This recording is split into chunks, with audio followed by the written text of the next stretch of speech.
Let's take one. My question is related to the notion which has popped up many times, nation. And one who is familiar with the Hungarian discussion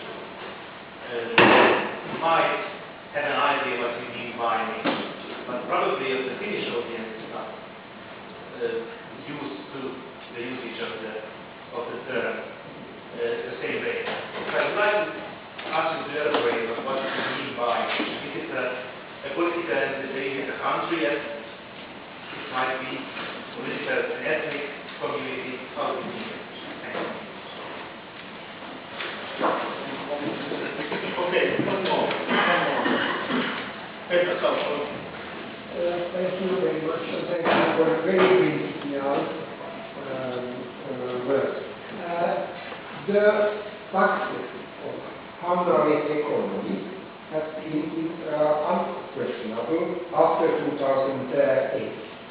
But I think that the key to this success has been the new taxation policy with the big business, especially with the foreign global business. High taxes to these entrepreneurs, because without this taxation it would be needed to take new debts, to take help from other countries and so on. And I would ask, would this be in some way a principal model for Europe? Because we see the same problem in the whole Europe. We are taking more and more debt, or we are taxing social weak classes, and always we are saying we can't tax the big global business because they are leaking of our countries because we are making this taxation. But exactly that shows that this business is not retreated. They have not retreated from Hungary, even if they have taken it. Thank you. First, about perceptions, related to the last question. So in Europe, if you understand from that point, like from a more scientific point, it's rather entertaining. If you look from inside of the needle, it's rather sad. But in Europe, we regularly call the situation now in the world as world crisis, world economic crisis, which is simply not true. That's telling the story that there was an Asian European Union meeting, let's say several months ago, somewhere in Laos, or I don't know if you're aware. And there was a lot of discussion for more than 1 week between the Asians and the Europeans whether they can put behind them, say, world economic crisis. They just said, it's not a crisis. We have difficulties, of course, but economic growth rate is between 3 and 10% in all the countries. It's a European crisis. And if you look at what's going in America, which is always a very difficult question, but it's obvious that the American economy at this moment looks far more prosperous and delivering more signs about getting out of the difficulties than the European one. So first, Europeans should not entertain themselves saying that the whole world is crisis, which is not the case. We Europeans are in crisis. So if you don't face and you don't take the challenge as it is, how would you like to find the answer? So this is the point. The real crisis in Europe. The crisis was not caused by Europeans.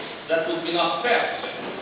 Because the crisis was created by the Americans anyway, and the international financial sector. But the point is that the impact of the crisis is more severe here in Europe than anywhere else.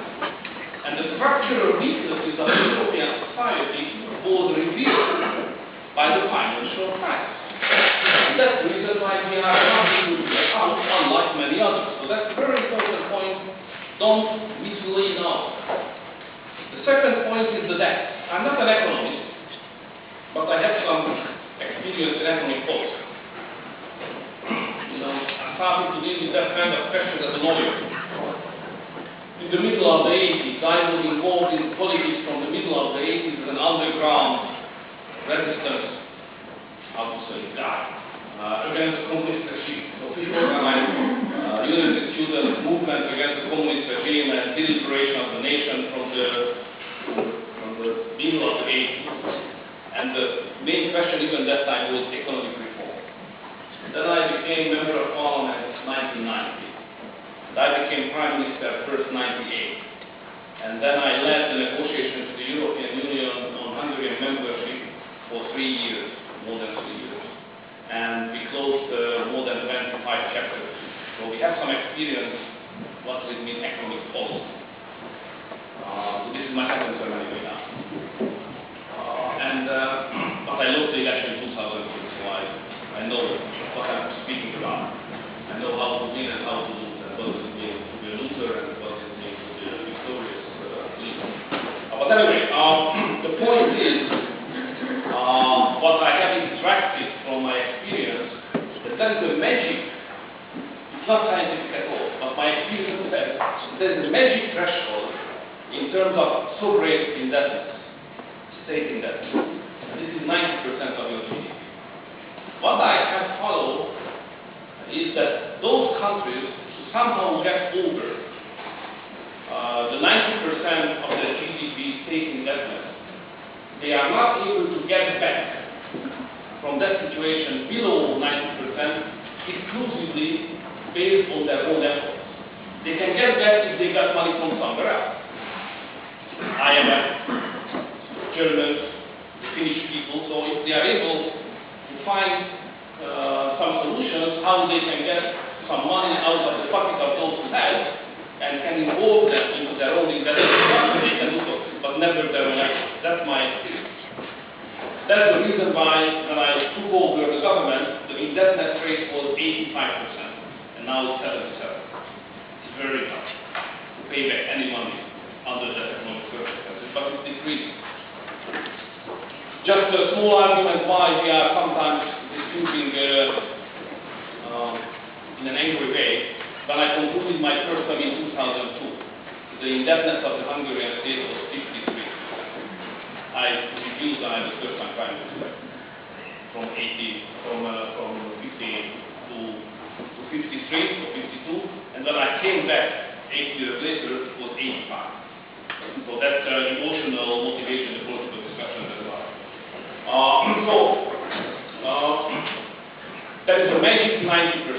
So if, that's my point, you are over that, almost over. I can't say surely, but almost. Especially if you are in a common currency zone and you can't change the value of your currency. So you can't improve your competitiveness using your currency valuation, which is very risky instrument. It's not allowed to do so. All politicians deny that they have that kind of intention. But if you do have, look at the southern countries, Italian, Portuguese, and Spanish, back to the last 50 years, when they lost their competitiveness, they devaluated their currency. They gained back some competitiveness, and they getting more happy. So that was the situation. But it's out of the instrument at this moment. So back to the next. What can you do? First, you have to pay back. So my main message to the Finnish people and to the German people is that you don't need your money. Keep it. It's yours. You will not like to be financed by your money.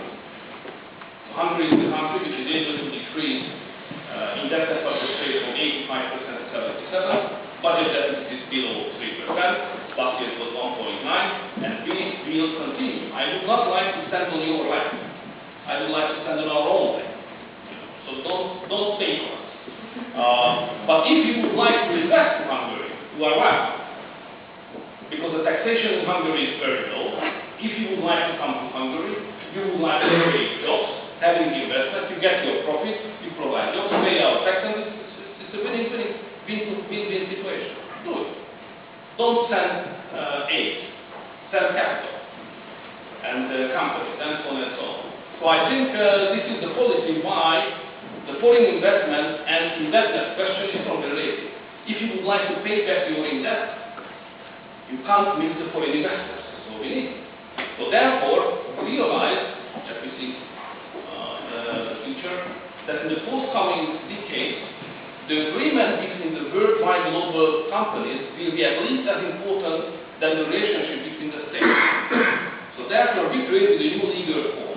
And this is the strategic agreement between global companies and the Hungarian state. The state and global company agreement act. We will have, when we will be end of the process, let's say 40 that kind of agreements. Now we have, Peter, I think now it's close to 30. So Nokia is part of it, actually.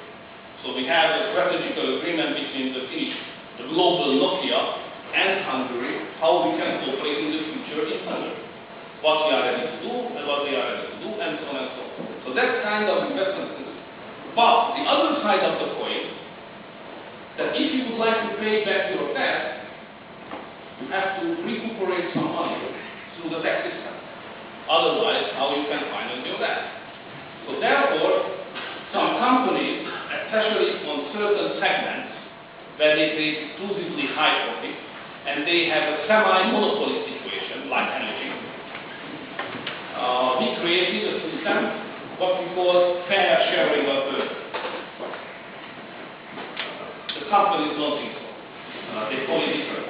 But anyway, I think this is the fair sharing of burden, because if banks are not ready to pay special taxation, if semi-monopoly companies, like energy companies, distribution companies, can't pay into the budget, how can you finance your budget? So, I decided, or we decided, that the Parliament decided, so that was my strong personal appeal as well, to have a taxation for major companies, international and Hungarian companies as well. So they are involved into the taxation, but at the same time the profit taxation from them is very low.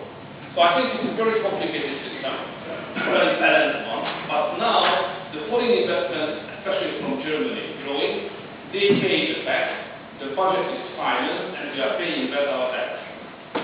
So that's what's going on. I can't say it's a system which can be applied easily for other countries, because it's a very special Hungarian, manufacturing, may I say.